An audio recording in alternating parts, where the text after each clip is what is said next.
Excuse me.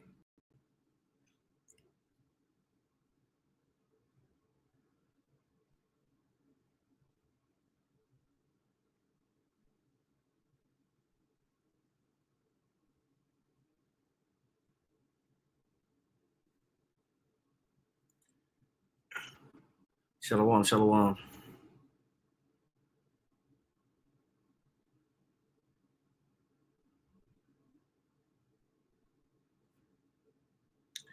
Shalom, man. First and foremost, I want to say, call halal Yahweh, Ba'ashem Yahushua, Ba'ashem Rakah Kodash. Send double honors to the apostles and the elders of Great Millstone. Send much peace, love, and salutations to Yahweh. I'm out there pushing the word of Yahweh, Ba'ashem Yahushua, sincerity and truth. It's Brother Ariella. And I just wanted to do a real quick Algo update. A lot of things going on. Actually, Trump is speaking to the Department of Justice right now.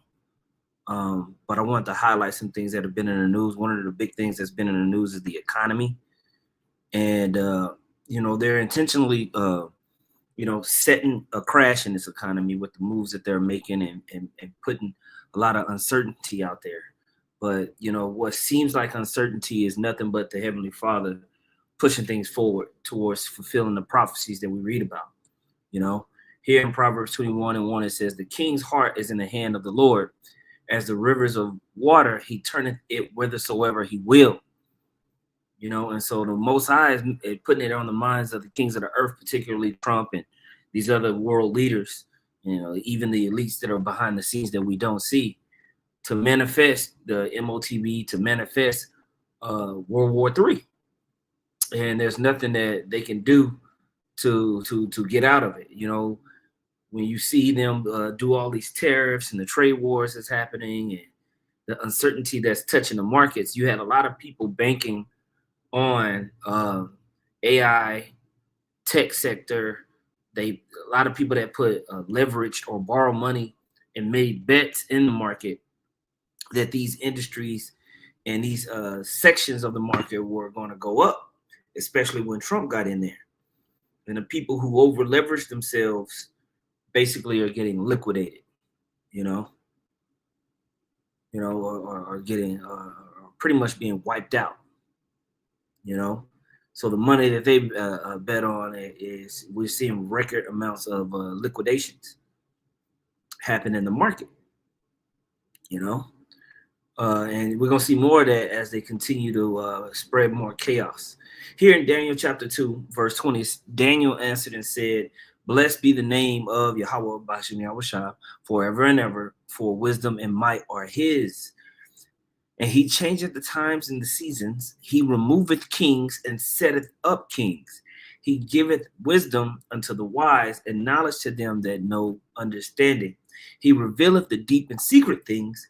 He knoweth what is in the darkness, and the light dwelleth with him. So the Most High is going to have certain moves that's like, why are they doing this? Why are they doing this? Man, I don't understand what direction it's going. Well, the Most High is in control of it all. We always talk about order up KO,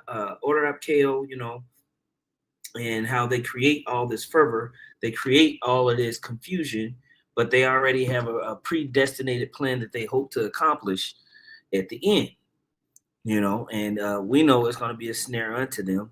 But hey, we gotta ride it out bit by bit, man. And I pray all you brothers and sisters had a good Passover, a good Pesach, Tawat Pesach, and the anointings and the prayers. We brothers put up anointings and the prayers all across the world, and it was a heavy Passover. And it's just we just at the very beginning of a lot of big moves that are getting ready to play across the planet Earth, man. And there's going to be a lot of hate that comes for the men of the Lord. Brothers and sisters that are serious about this doctrine, serious about promoting and glorifying the name of Yahweh Ba'ashem Yahushua, you're going to really see the hate come out of these people towards you.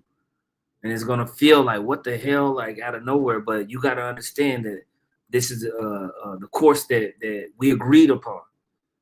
We signed up for this. You signed up for the world to hate you whenever you put on the elect, you put on the name of Yahweh Ba'ashem Yahushua. So it's all coming, and it's gonna be our people that come up against us first. those that call themselves Israelites, those that say that they're in the truth. Okay, they're the ones that are going to try to point Esau towards us, just like all the brothers have been doing the lessons on Barabbas.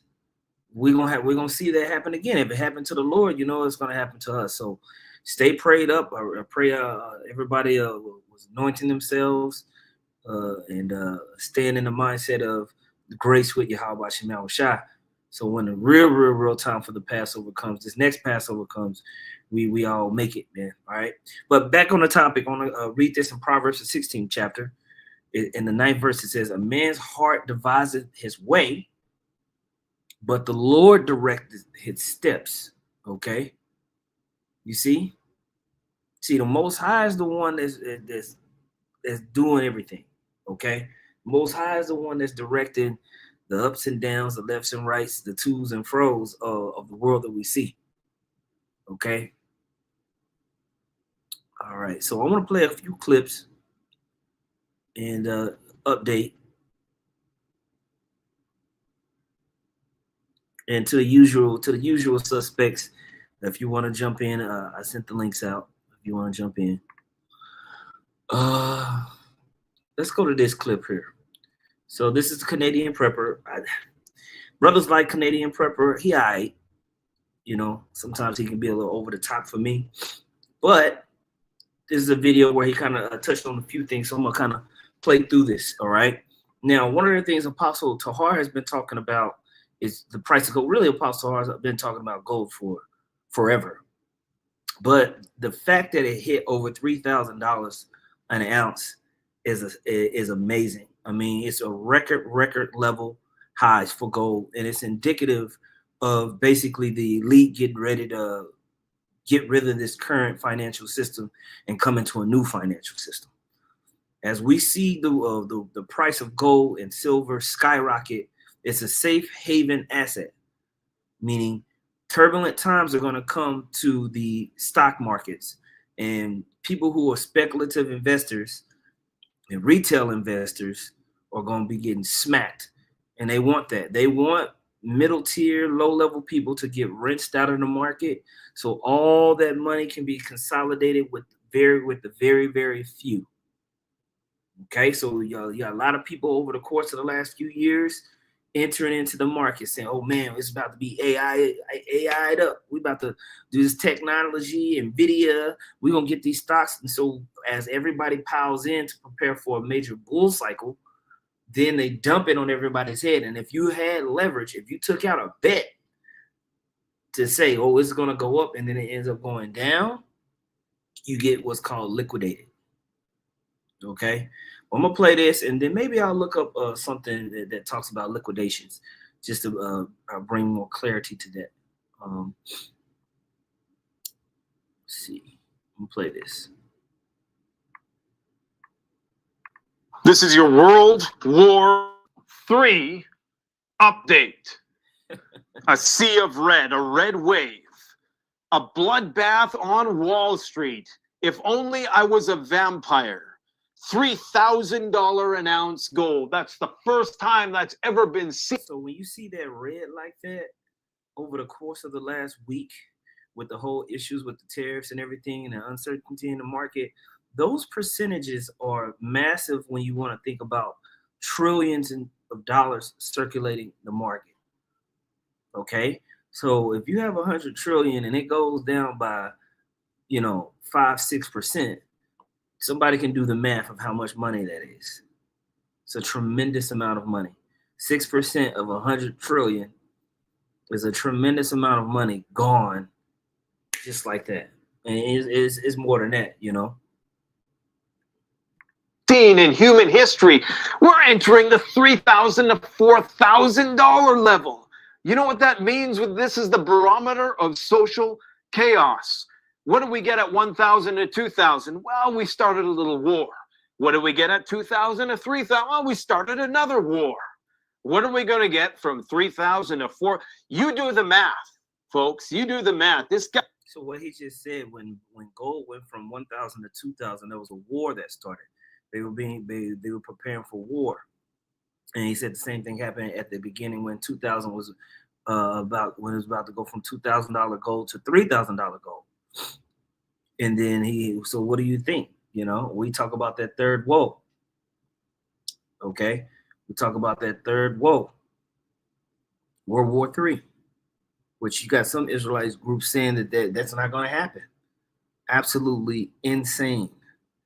Most High is going to put it in the minds of men to have that war of Armageddon, whether you want to call it War of Armageddon, World War III. The only thing you need to know is that's it. That's it. It's over. Guy warned you about it right here a few weeks ago. Okay, I know there's trolls out there who just wait a minute. Oh no, they're gone. Oh, where are they? Where art thou, trolls? Hang on a second. I think I see one of them. What the hell is he? Is he out there panic buying? Is he out there lamenting on how he derided Nate for all those years? So, okay, I still love you, bro. I still love you. Keep coming back. Keep lurking in the shadows. Now, ceasefire is a no-go. Although the mainstream media and the Russian media, who of course are playing to their own domestic audiences, will try to convince you otherwise. Nothing could be further from the truth.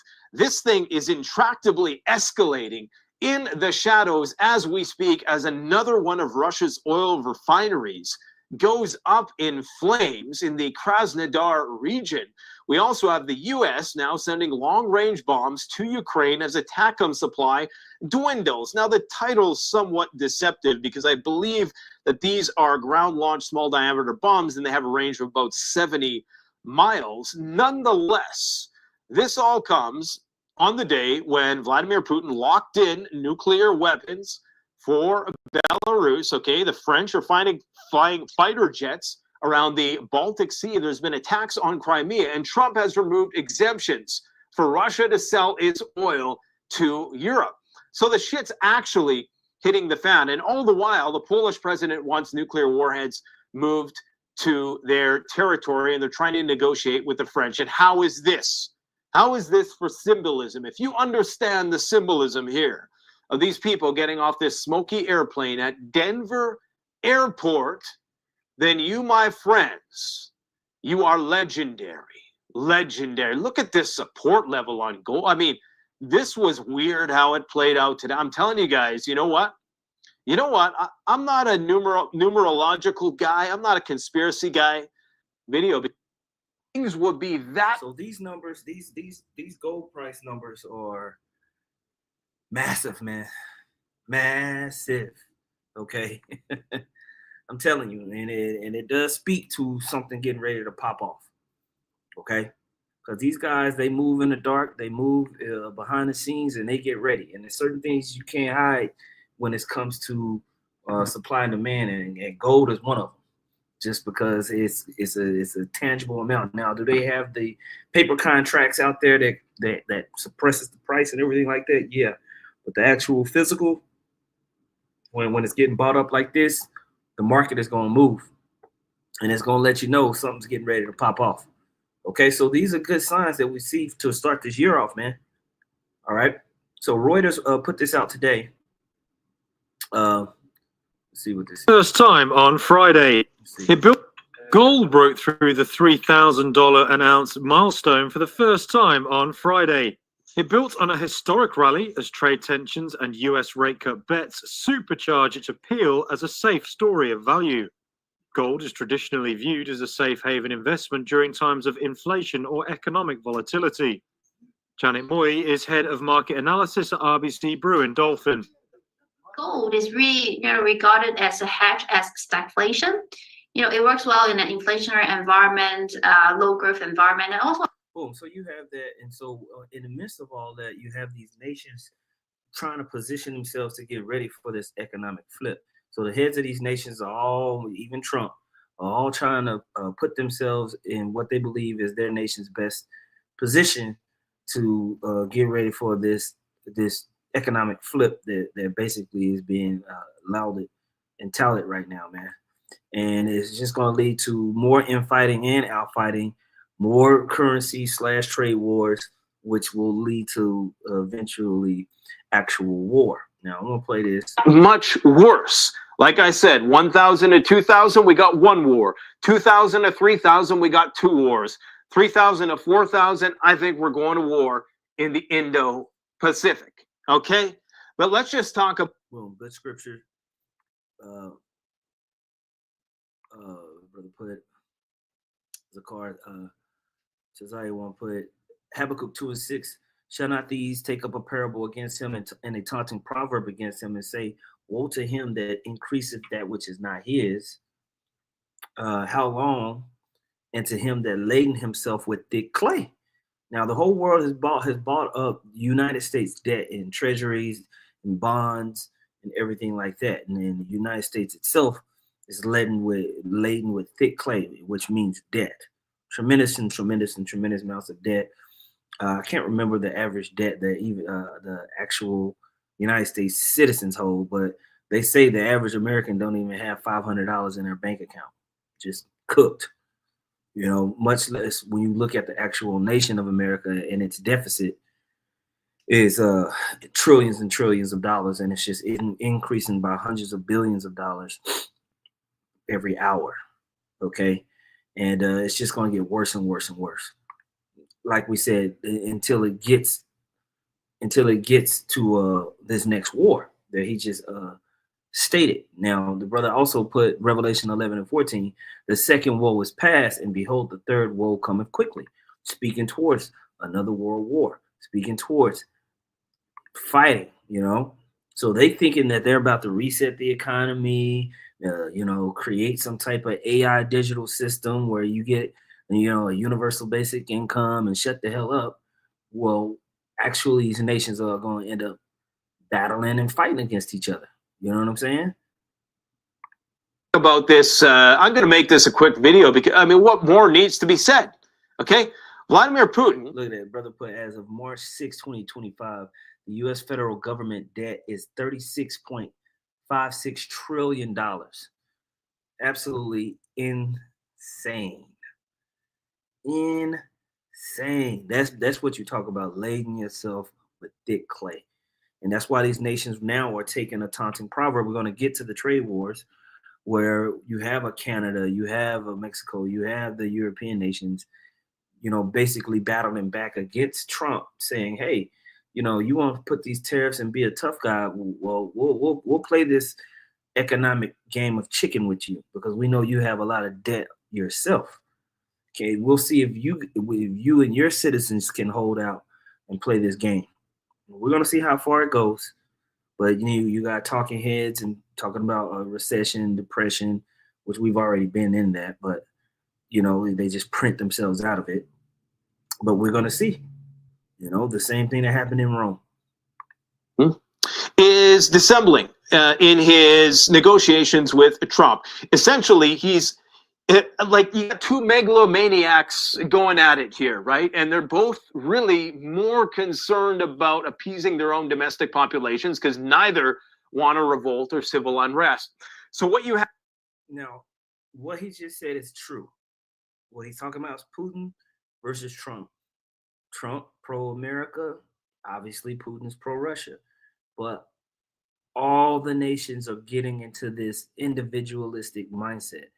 The globalistic, Unitarian, let's come together energy is dissipating. And people are looking out for their own national interests, even when they want to talk about international politics and treaties and whatnot.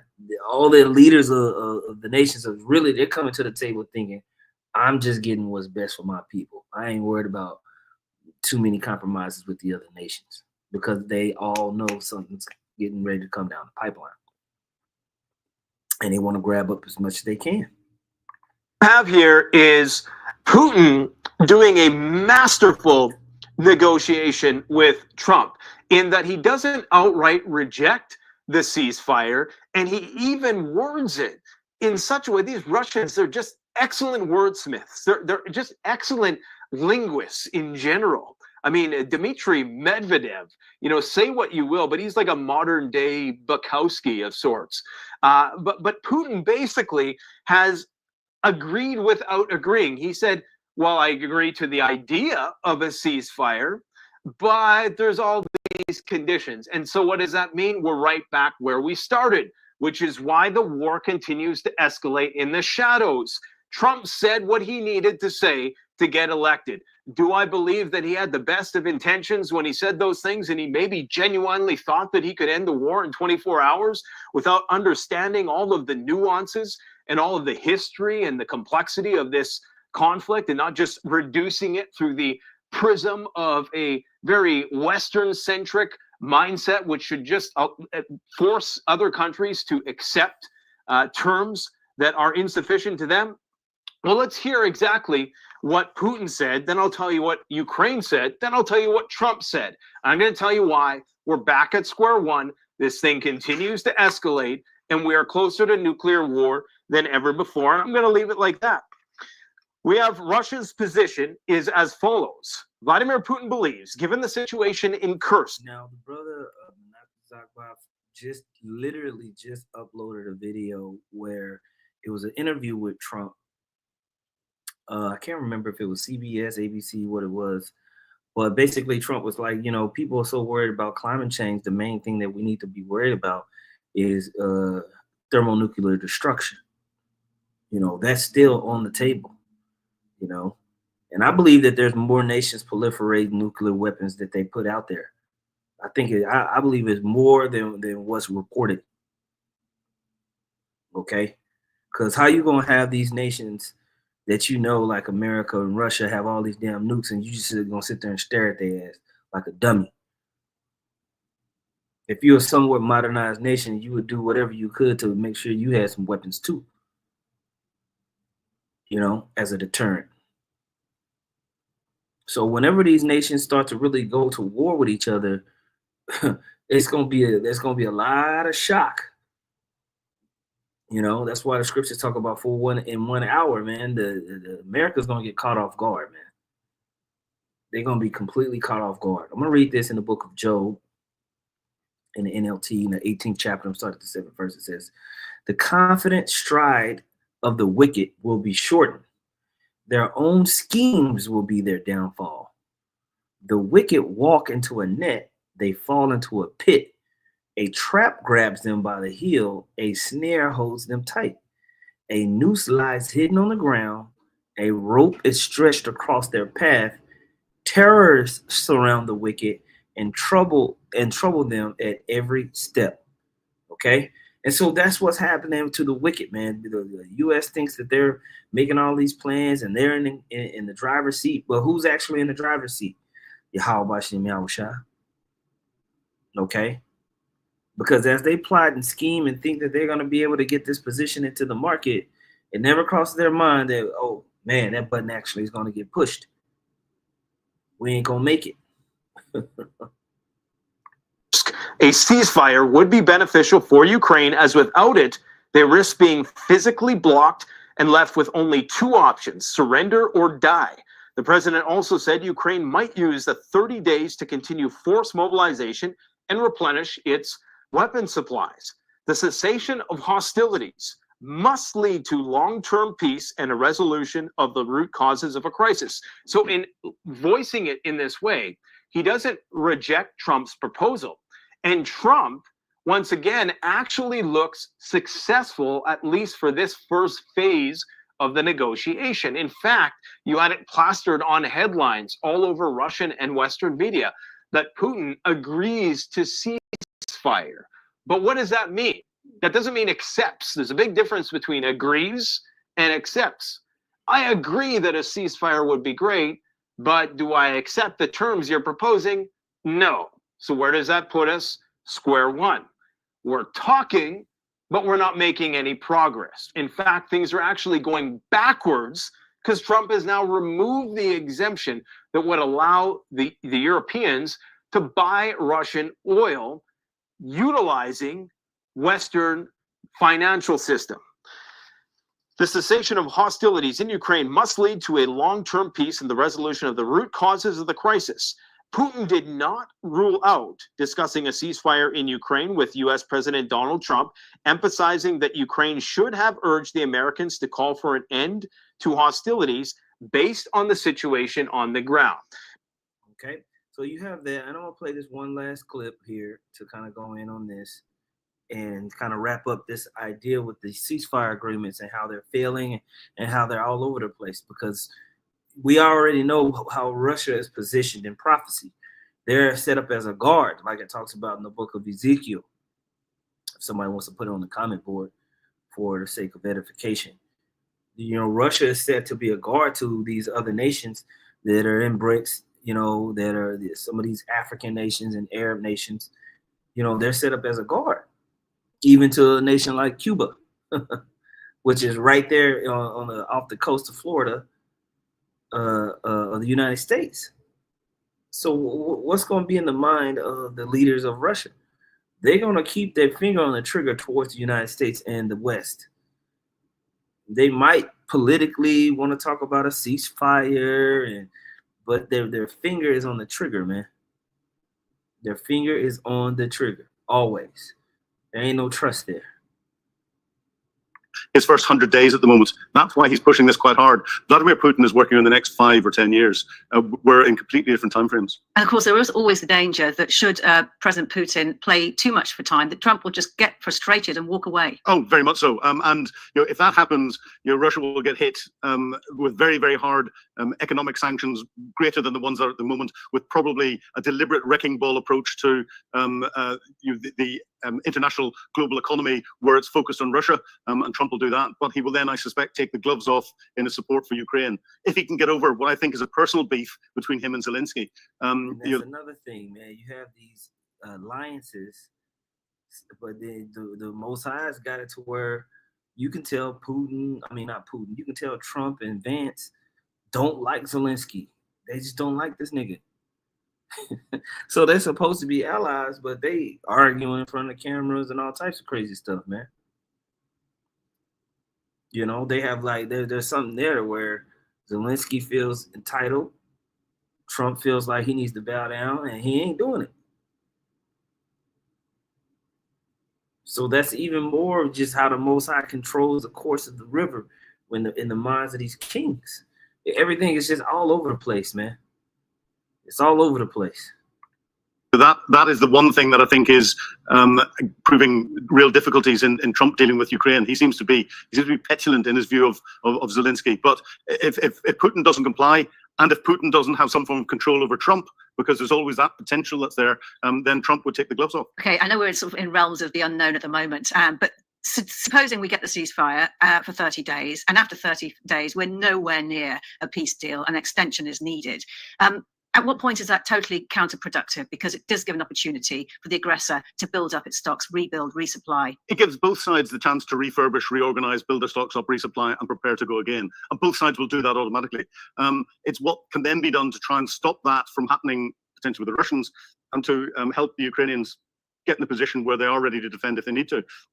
It's a very difficult balancing act, and this is something that is purely in the political domain. This is something that will be decided at Donald Trump, Marcus Rubio, Vladimir Putin, and President Zelensky's level, influenced by some of the EU leaders. But they will decide when enough is enough. There's been too long on what to do next, and both sides have to be prepared for what to do next, including getting back to conflict as quickly as possible. The difficulty is, if we go back to conflict after a time of ceasefire and all the rest of it, it means that there's likely to be more casualties. It's going to be bloodier. It's going to be harder compared to if you just let the conflict go on at the pace it's doing at the moment. And that would presumably put into all kinds of danger this prospective minerals deal that Donald Trump so badly wants. What kind of security guarantees do you think that in itself? So, we have this war, which is a regional conflict over there in Ukraine / Russia and the Eastern Bloc of Europe. And meanwhile, on the economic front, you have a whole nother turmoil. Okay, so it's a lot of BS going on. People just talking this, people just talking that. and we know what it's going to lead to, man. So we'll play this one last clip I had. But it definitely highlighting to us having a full-on demolition of this global economy, so they can move on to the MOTB systems. And we're much closer to the MOTB than what people really understand. We're much closer than the MOTB than what people really understand, bro. You know? Donald Trump chose steel as his tariff war battleground with Europe. The European Union quickly returned fire. As the United States are applying tariffs worth $28 billion, we are responding with countermeasures worth 26 billion euros. The first EU leader to visit Washington since the steel tariffs were announced was Ireland's Prime Minister. These St. Patrick's Day trips to the US have tended to be something of a love-in, but President Trump wasn't softening his message to Europe. When you put more tariffs on the EU, will you respond to their retaliation? Oh, of course I want to respond. You will retaliate. The problem is our country didn't respond. Look, the EU was set up in order to take advantage of the United States. Including Ireland? Is Ireland taking advantage of the US? Of course they are. The EU's tariffs target a whole range of US goods, many in top Republican politicians' political backyards. Britain isn't retaliating, hoping it can negotiate away the tariffs on steel exports to the US as part of a wider trade discussion. Obviously, like everybody else, I'm disappointed to see global tariffs. Right. So we, since way back before you had the European Union, you had something called the, I want to say it was called the ECC. This is after World War II, where you had an economic bloc in Europe established for trade in Europe. And one of the main things that was done was to secure steel exports and imports, okay? Huge market for Europe, massive, as it has always been a massive market. Now the United States wants to basically is buying up European steel, and it's a trade deficit, creates a trade deficit with the United States, and that's been going on for decades. Trump has jumped in there and he's trying to say, you know what, this is not fair. We need to fix this. So we're going to put some tariffs on European steel and make our steel, American steel, more alluring for buyers over here. Yes, the European Economic Community, the WADA. Okay, so that community was centered around steel and sale of steel, okay? And so, but instead of the EU saying, hey, we'll buy more stuff to fix this deficit, they're just slapping on tariffs themselves on different products that are coming from the United States. So you do have the incidents of that battle that I see brothers are posting, that Revelation 17, where the 10 horns shall hate the whore. And really that whole beast, there's a back and forth with that whole beast system. There's a back and forth with that whole beast system. And it's like I said, it can start off economically, where you're affecting how a person is able to earn and eat. Or you take away a man's sandwich, and eventually the wolf is going to come out of them. All right. So this is going back to the GNT, Sirach chapter 10, verse 1. It says, a wise ruler will educate his people, and his government will be orderly. We don't see that. That's why you see the Doge and Elon and everything's all out of order, and you don't know where billions and billions of dollars are going, and this is being wasted, that's being wasted, all this corruption. And this is not just in America. This is Western European Edomite rulership in general. It's completely out of order and demonic. Okay? So they're not wise rulers, they're cruel rulers. Verse 2 says, all the officials and all the citizens will be like their ruler. And we see that now. What are people? Dog eat dog, selfish, lacking spirit, idol worshipers. Okay? Just evil to one another. There's no trust in this world amongst people because of how people are being educated and taught from the rulers. It says an uneducated king will ruin his people, but a government will grow strong if its rulers are wise. The Lord sees the government of the world and brings the right person to power at the right time. We're getting ready for a complete change in the earth's and universe management, to where the righteous people The nation of Israel, the apple of the Lord's eye, is going to set up his elect to rule the world and bring it back into harmony and peace. Right now, we're being punished in the world, all right, because of sin and disobedience. So a wicked ruler is being put over the people, right? It says the success of that person is in the Lord's hands. The Lord is the source of the honor given to any official. Don't be angry with someone for every little thing he does wrong. Don't do anything out of injured pride. Arrogance and injustice are hated by both the Lord and people. And that's what we see. Injustice, arrogance, and wealth cause nations to fall from power, and others then rise to take their place. This is what we're going to have, man. That the kingdom is going to be translated from one people to another, and there's nothing that anyone can do to get it out of the hands of the Heavenly Father. He's in complete control. This is why all these rulers are not getting along, and they will not get. They won't get along. It's just not going to happen. It's not meant to happen. Okay. Tariffs in relation to steel and aluminium, but we will take a pragmatic approach. We are, as he knows, negotiating an economic deal which covers and will include tariffs if we succeed, but we will keep all options on the table. Canada is taking the EU approach. Retaliate and hope your tariff war enemy backs down. Canada is holding strong and will continue to do so together.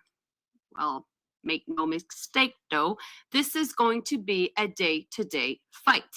Tariff wars can spiral. So Trump is banking that these nations that don't have the economic power like the U.S. dollar, that, and that they're running basically their inflation that's in Canada and in Europe is much higher. Even though the inflation here in the United States is very, very high compared to Canada, compared to the Europe, we're not even close to the level of inflation that these guys are taking. So he's saying, okay, you want to do this tariff back and forth? We believe here in America we'll outlast you, and then you'll back down and you'll come to the table for a deal that we accept. So that's kind of the game that's being played right now. We're gonna see how that works out, though. Fast and in unexpected directions. The British steel industry, fighting tariffs today, is worried there'll be a glut of cheap steel that can't be sold to the US, soon being dumped on Britain. Your worry is that EU defences will go up against dumping by countries that have got cheap steel, but free trade Britain won't, and it'll all flood in here. You want a tariff war here? Absolutely. We want as robust tariffs in the UK as they're proposing in the EU. You hate tariffs, you hate the ones that have just been introduced, but you want us to introduce some. What I want is a global steel sector that has no tariffs, but once one country puts up a barrier, another country does, and then suddenly the whole world is protectionist. Britain was still at the European Union table when Donald Trump last slapped tariffs on the EU, and it joined in the retaliation. Tariff war was contained then, but could be different this time. He might just go doggedly for a full-scale trade war, which didn't quite kick off last time when you were a minister, and you really worry about that.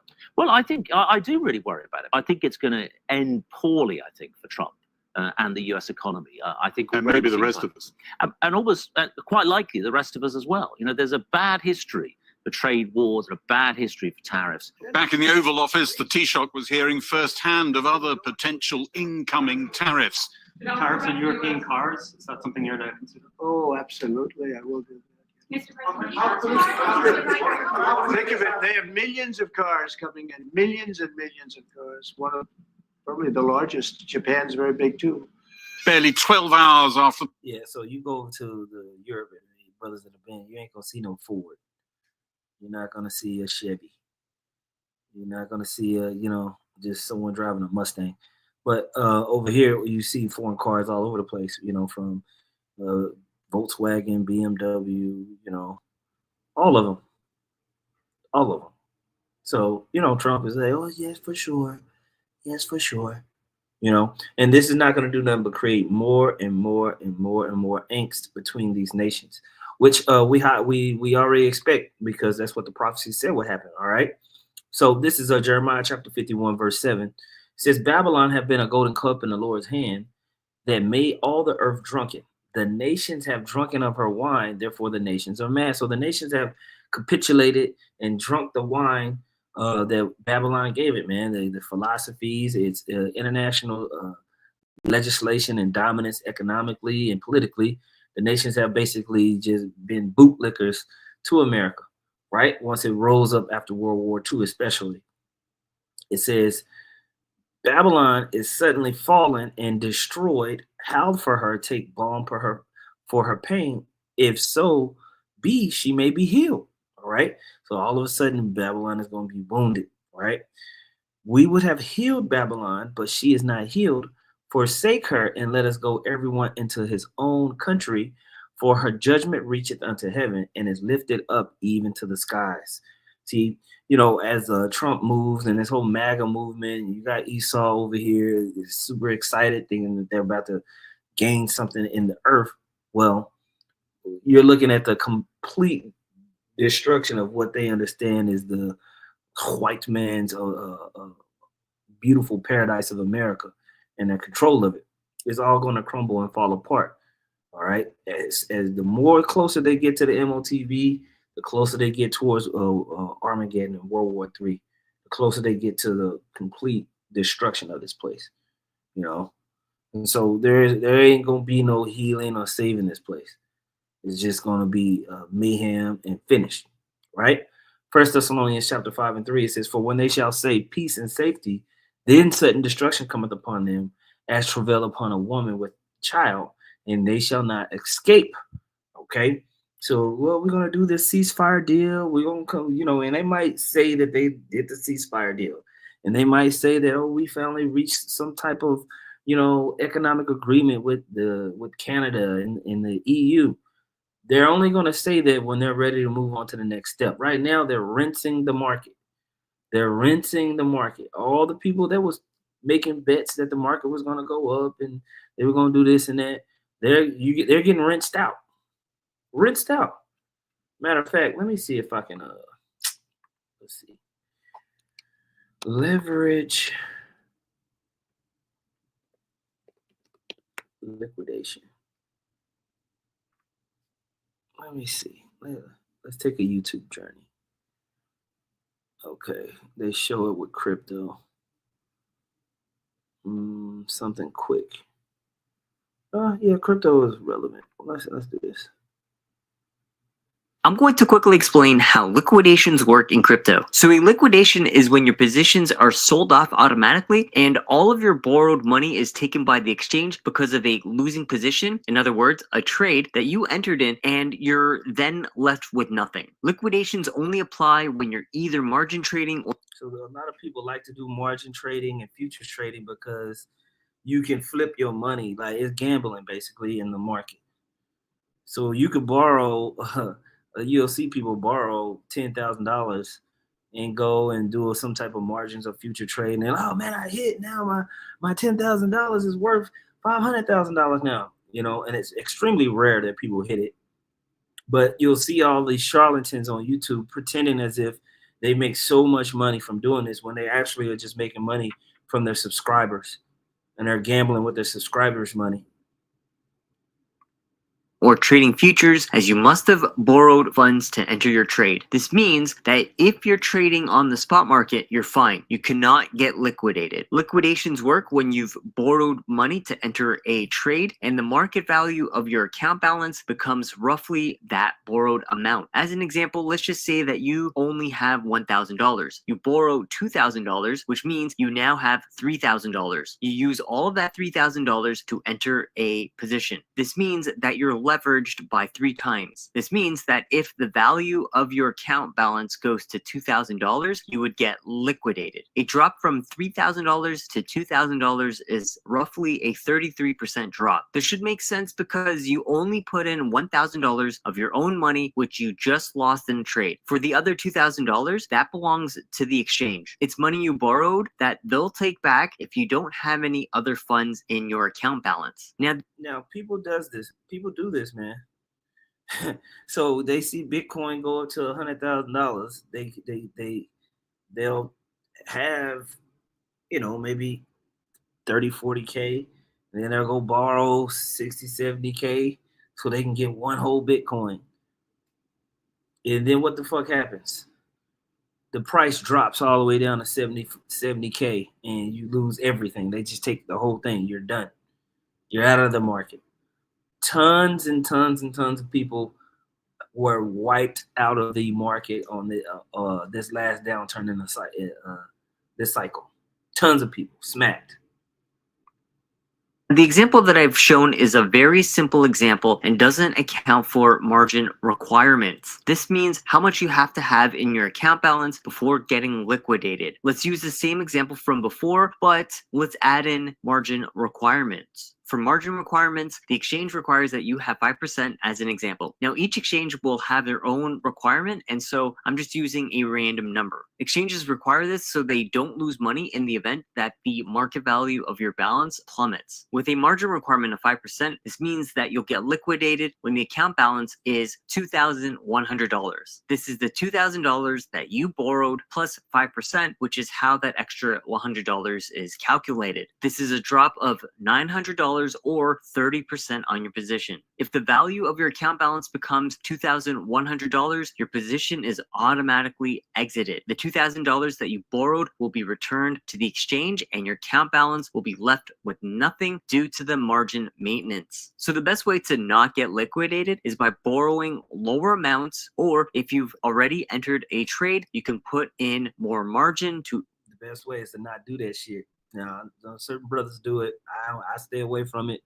It's high risk, and a lot of people in the market got absolutely destroyed. Let me see if anyway. Let's see record. Let's see if we pull up record level leverage liquidations. Let's see. Record.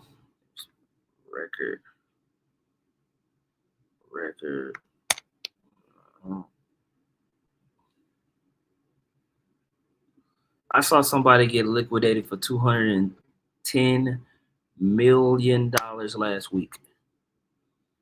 $210 million they had in their account, gone. Boom. Just like that. Playing around in these markets. Can you imagine that, bro? Be ready to jump off a bridge. I'm like, bro, kill yourself. But yeah, I'm not gonna go into it. Y'all brothers can look it up and get more information. But they're doing this, man, to just get ready for that MOTB. They want people to be busted and dusted, and that's what's happening. And another thing I tell brothers right now, you got a job, bro. Don't be trying to do a whole bunch of job hopping in this while this market is doing what it's doing right now. Unless you for sure got something set up, stay your ass at your job. Don't be just quitting the job and thinking you're gonna just go find another one next week. It don't work like that whenever there's this much uncertainty. Employers are not trying to pick up more labor when they don't know their bag is gonna be all right. Don't be an idiot. Don't be an idiot. Move with prudence. Move with prudence. There's a lot of BS getting ready to go down, man. So, do you seek counsel before you make moves and be smart. Be smart, okay? But yeah, I just wanted to touch on that, bro. Let's see. We got on here. Love that. Water. Nathan Welch put Proverbs 20:17. Bread of deceit is sweet to a man, but afterwards his mouth shall be filled with gravel. Yeah, you're gonna be through. That's right. Yeah, so yeah, that's all I really wanted to go into. I just wanted to do a quick Algo update. Lord willing, that was edifying. I don't want to keep you bro too long.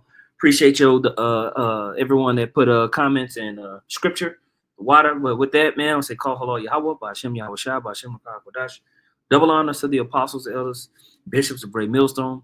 Much peace, love, and salutation. So y'all came out there pushing the word of Yahweh, Ba'Shem Yahweh Shai, sincerity and truth. Shalom.